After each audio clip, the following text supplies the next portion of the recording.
রিলেশনশিপে যদি ঘন ঘন ঝগড়া হয় তাহলে সেক্ষেত্রে আপনারা কি করবেন? বন্ধুরা, যে কোনো ধরনের সম্পর্কের ক্ষেত্রে ঝগড়াঝাটি হওয়াটা কিন্তু ভীষণ কমন ব্যাপার। হতে পারে সেটা বন্ধুত্বের সম্পর্ক, হতে পারে সেটা প্রেমের সম্পর্ক, হতে পারে সেটা বিয়ের সম্পর্ক। যে কোনো ধরনের সম্পর্কের ক্ষেত্রে ঝগড়াঝাটি কিন্তু কম বেশি হয়ে থাকে। কথাই আছে, ঝগড়া হলে নাকি প্রেম বাড়ে। কিন্তু ঝগড়াটা যদি একটু বেশি হয় তাহলে আমার মনে হয় সেই সম্পর্কে প্রেম তো দূরের কথা, সেই সম্পর্কের ভিতটাই নড়ে যায়, সেই সম্পর্কটা তেতো হতে শুরু করে। তো একটা সম্পর্কের মধ্যে ঝগড়াঝাটি হয় কেন? একটা সম্পর্কের মধ্যে নানা কারণে ঝগড়াঝাটি হতে পারে একে অপরের ওপর জোর খাটানোর চেষ্টা, হতে পারে টাকা পয়সা নিয়ে ঝামেলা, হতে পারে নিজস্ব মতামতটাকে অন্যের ওপর চাপিয়ে দিয়ে তার ওপর প্রভুত্ব করার মানসিকতা। সর্বোপরি দুপক্ষ যখন ভিন্ন মতামত পোষণ করেন এবং নিজস্ব মতামতটাকে প্রাধান্য দিতে গিয়ে একে অপরকে টেক্কা দিতে গিয়ে ঝগড়াটা বেঁধে যায়। একটা সম্পর্কের মধ্যে যদি ঘন ঘন ঝগড়াঝাটি হয়, ঘন ঘন কথা কাটাকাটি হয়, তাহলে আমার মনে হয় সেই সম্পর্কটা কখনোই দীর্ঘস্থায়ী হবে না। বন্ধুরা, আপনারা যদি চান আপনাদের সম্পর্কটা দীর্ঘস্থায়ী হোক, আপনাদের সম্পর্কটা সারা জীবন টিকে থাকুক, তাহলে অবশ্যই আমার এই ভিডিওটা মনোযোগ সহকারে দেখুন এবং আপনার সেই সমস্ত বন্ধু বান্ধবদের শেয়ার করুন যারা এই ধরনের প্রবলেমটাকে ফেস করছেন। এই যে আপনাদের সম্পর্কের মধ্যে ঘন ঘন ঝগড়াঝাটি হচ্ছে, ঘন ঘন কথা কাটাকাটি হচ্ছে, এটা কি এমনি এমনি হচ্ছে? আপনি চাইছেন বলেই তো হচ্ছে। আপনি কথা বাড়াচ্ছেন তাই হচ্ছে। আপনি যদি প্রথম থেকেই চুপচাপ থাকেন তাহলে কিন্তু ঝগড়াটা আর বাড়ে না।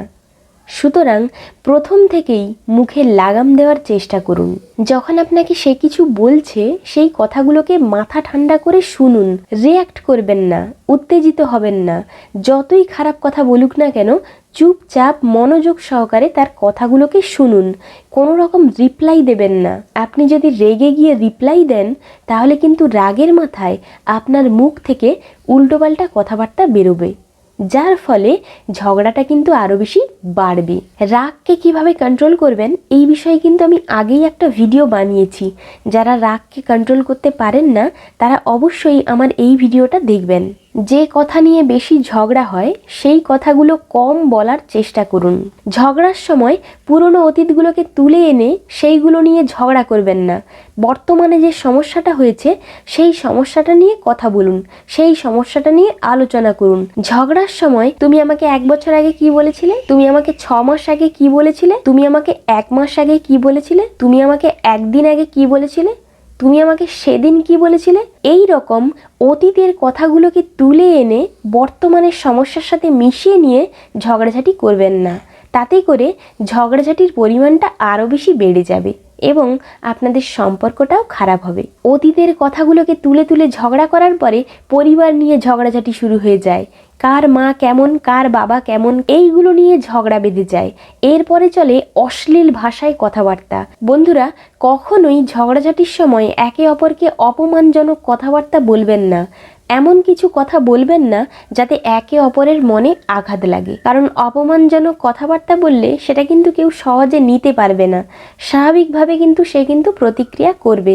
যখন দেখছেন যে অন্য পক্ষ ঝগড়া করার উদ্যোগ নিচ্ছে বা ঝগড়া শুরু হতে পারে, আপনি অন্য কোথাও সরে যান অথবা কিছু সময়ের জন্য সেই জায়গাটা থেকে অন্য জায়গায় চলে যান। তাহলে কিন্তু ঝগড়াটা আর বাড়বে না। দরকার পড়লে 1-2 দিন কথা বলা বন্ধ রাখুন।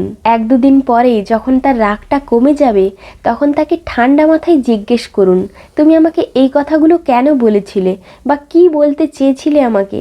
এইভাবে ঠান্ডাভাবে জিজ্ঞেস করুন, রাগ করবেন না বা উত্তেজিত হয়ে কোনো কথা বলবেন না। যদি ঝগড়াঝাটি হয়ে গিয়েও থাকে দ্রুত সেই পরিস্থিতিটাকে স্বাভাবিক করার চেষ্টা করুন। কোনো হাসির কথা বলুন, কোনো মজার কথা বলুন। সম্পর্কের শুরুর দিকে আপনারা যে ভালো সময়গুলো কাটিয়েছিলেন সেই সমস্ত মুহূর্তগুলোকে তুলে ধরুন।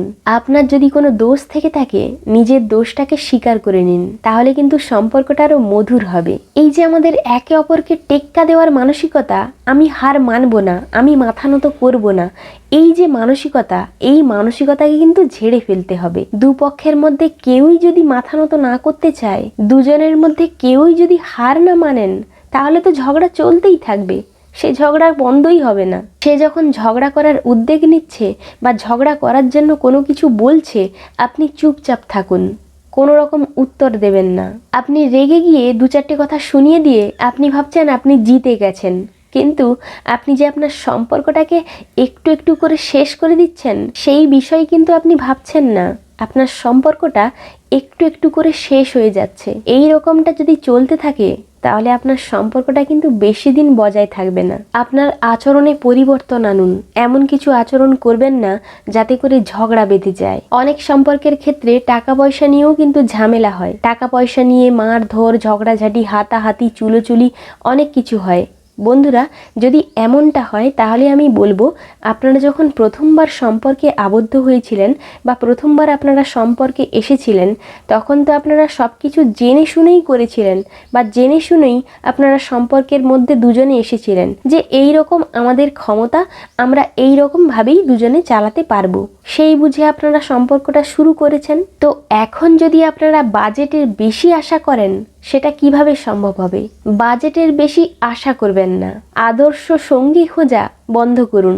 কেউই কিন্তু পারফেক্ট নয়, সবার মধ্যেই খুঁত রয়েছে, সবার মধ্যেই খারাপ ভালো দুটোই রয়েছে। সুতরাং ওর জায়গায় এ হলে ভালো হতো, ও হলে ভালো হতো, এমনটা ভাবা বন্ধ করুন। অন্যরা অন্যদের মতো আছে, আপনি আপনার মতো আছেন। সুতরাং একে ওকে দেখে ঈর্ষা করে নিজেদের মধ্যে ঝগড়াঝাটিকে বাড়াবেন না। বন্ধুরা, সবসময় এই যে জেতার মানসিকতা না, এই জেতার মানসিকতাটাকে ঝেড়ে ফেলুন। কি হবে ঝগড়া করে? কে কতদিন থাকবো আমরা এই পৃথিবীতে? আপনি জানেন না আপনি কতদিন এই পৃথিবীতে থাকবেন, আমি জানি না আমি কতদিন এই পৃথিবীতে থাকবো। আমরা কেউ জানি না আমরা কে কতদিন এই পৃথিবীতে থাকবো। আজ হয়তো আপনার সাথে কথা বলছি, কাল আমি হয়তো নাও থাকতে পারি। এই মৃত্যুলোকে আমরা একবার যখন এসেছি, আমাদের কিন্তু যেতে হবে। আমরা কেউই কিন্তু অমর নই। সুতরাং কেন আমরা ঝগড়া করব? কেন আমরা কথা কাটাকাটি করব? কেন আমরা ঝগড়াটাকে বাড়াবো? কেন আমরা সম্পর্কটাকে নষ্ট করব? একবার ভাবুন তো, আজ আপনি যার সাথে ঝগড়া করছেন সে যদি কালকে না থাকে, তাহলে আপনি কার সাথে ঝগড়া করবেন? কার সাথে কথা কাটাকাটি করবেন? আর ঝগড়াঝাটি নয়, এবার একটু ভালোভাবে সম্পর্কটাকে গুছিয়ে নেওয়ার চেষ্টা করুন, একটু সুন্দর করে থাকার চেষ্টা করুন। এই তো কটা দিন, একটু হেসে খেলে মজা করে কি কাটিয়ে দেওয়া যায় না? একটা বিষয়ের ওপরে দুজনের ভিন্ন মতামত থাকতেই পারে, কিন্তু সেই বিষয়ে ঠান্ডা মাথায় বসে আলোচনা করার মাধ্যমেও কিন্তু সিদ্ধান্ত নেওয়া যায়। ঝগড়া করে একে অপরের ওপর মতামতটাকে চাপিয়ে দিতে যাবেন না। যা কিছু করবেন ঠান্ডা মাথায় বসে আলোচনা করে সেই বিষয়ের উপরে সিদ্ধান্ত নিন। প্রিয় মানুষটার সাথে একটু সময় কাটান, তার সাথে আপনার মনের কথাগুলো শেয়ার করুন, তাহলে দেখবেন আপনাদের সম্পর্কটা অনেক সুন্দর হয়ে গেছে এবং আগের মতো আপনাদের মধ্যে আর ঘন ঘন ঝগড়াঝাটি হবে না। বন্ধুরা, এত কিছু করার পরেও যদি আপনাদের সম্পর্কের মধ্যে আবার ঝগড়াঝাটি হয়, আবার সমস্যা তৈরি হয়, তাহলে আমি বলবো আপনাদের সেই সম্পর্কটা থেকে বেরিয়ে যাওয়া উচিত। এইভাবে না মরে বেঁচে থেকে একটা সম্পর্ককে ঝুলিয়ে রাখার কোনো মানেই হয় না। বন্ধুরা, যে কোনো সিদ্ধান্ত নেওয়ার আগে ভেবে চিন্তে নেবেন, কারণ একটা সম্পর্ককে ভেঙে দেওয়া কিন্তু খুব সহজ, কিন্তু একটা সম্পর্ককে সারা জীবনের জন্য টিকিয়ে রাখা, এটা কিন্তু আমাদের কাছে খুব গর্বের ব্যাপার। মাথা গরম করবেন না, যে কোনো সিদ্ধান্ত নেওয়ার আগে ভেবে চিন্তে নেবেন এবং ঝগড়াঝাটিটা একটু কম করবেন।